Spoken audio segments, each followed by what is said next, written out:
Mazungumzo ya nne sheekada afraad.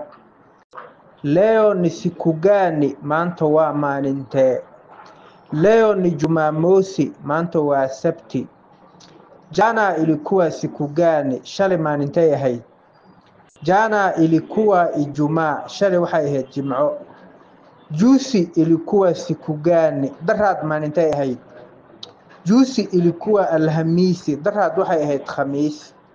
Kesho itakuwa siku gani? Birito maalintay noqonaysaa?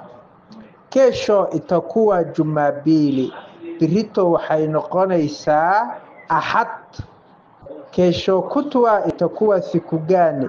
Biri dambe maalintay noqonaysaa? Kesho kutwa itakuwa Jumatatu, biri dambe waxay noqonaysaa Isniin. Leo ni siku gani? Maanta waa maalintee? Leo ni Jumamosi, maanta waa Sabti. Jana ilikuwa siku gani? Shalay maalintee ahayd? Jana ilikuwa Ijumaa, shalay waxay ahayd Jimco. Juzi ilikuwa siku gani? Daraad maalintee ahayd? Juzi ilikuwa Alhamisi, daraad waxay ahayd Khamiis. Kesho itakuwa siku gani? Birito maalintay noqonaysaa?